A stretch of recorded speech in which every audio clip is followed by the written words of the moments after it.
Dapat ng kabahan ng Gilas Pilipinas, mapapalaban sila sa Dominican Republic na may Karl Anthony Towns ala Stephen Curry kung bumitaw sa 3 sa kanyang debut game. Teammate naman ni Towns mga bro napikon kay Dillon Brooks, gustong patikimin ng siko. Tinalo ng Gilas Pilipinas sa unang closed door tune-up game ang bansang Coast Ivory sa score na 85-62. Limang nakapagdala ng double figure sa Gilas led by Jordan Clarkson with 13 points sa loob yan ng 24 minutes. 13 points din ang naitala ni Abay Junmar Fajardo sa loob lamang yan ng 11 minutes. Near double-double naman para kay AJ Adu with 12 points at team high 7 rebounds. 10 points naman para kay Kai Soto, shooting very efficient sa kanyang 5 of 6 shooting sa field. At ang all-around na stats ni Captain Scary Thompson na kumamada ng 11 points, 4 rebounds at team high 5 assists. Si JC ang may pinakamataas na playing time sa team, sumunod si AJ Adu. Si Malonzo 20 minutes ang itinagal sa loob ng court pero scoreless. Ganun din mga bro si Chris Newsome, hindi naka-line up sa game na to. Sila Parks, Sturdy at Oftana. Second half naman ng makatikim ng minuto etong si Perez at Abando. Buong third quarter naglaro si Perez at kumana ng 3 points habang si Abando naman buong fourth quarter na ipinasok.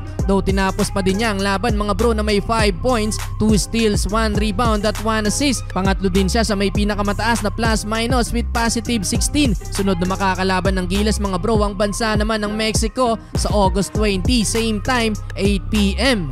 Balikan na natin ang tune-up game sa isa sa makakalaban naman ng Gilas Pilipinas, ang Dominican Republic, kung saan magde-debut game naman etong si Karl Anthony Towns. Yun nga lang mga bro, mapapalaban agad siya dahil kalaban lang naman nila ang mainit na koponan ng Canada. Starting 5 si Towns kasama ang kapwa NBA player na si Lester Quiones ng Golden State Warriors. Habang same pa din ang first 5 ng Canada led by SGA, RJ Barrett, Dillon Brooks, Kelly Olynyk at Dwight Powell. First quarter kumana agad ng 4-2 nating start ang Canada, 2 straight basket yan mula kay Powell.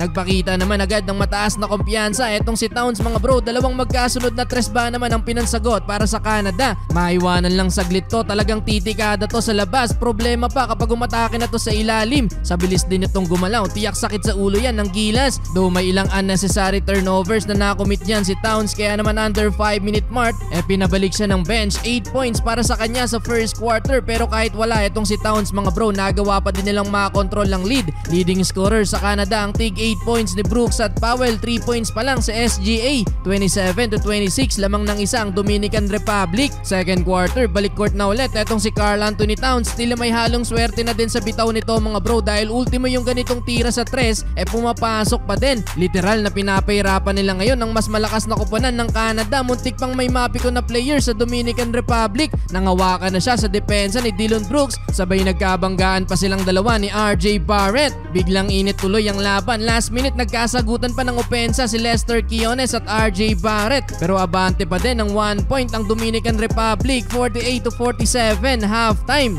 Third quarter sumubok ng bagong 5 ang Canada mga bro pero hindi na ginamit etong original starting 5, though effective naman dahil muli nilang nakuha ang lead. Nababad na din sa bench ng Dominican Republic etong si Karl Anthony Towns mga bro pero no problem dahil marami namang kumakana sa team, kaya naman nauwi lang din sa tablang talaan sa third quarter 66-66. Well, fourth and final quarter mga bro, nagpatuloy ang pag-arangkada ng DR. Abante na sila ng 7 points after nitong end 1 poster dunk ni Figueroa. Hindi na din kasi pinalaro pa itong mga key players ng Canada, kaya sa ulit tinalo sila ng Dominican Republic. Kumana ng 15 points sa kanyang debut game si Karl Anthony Towns.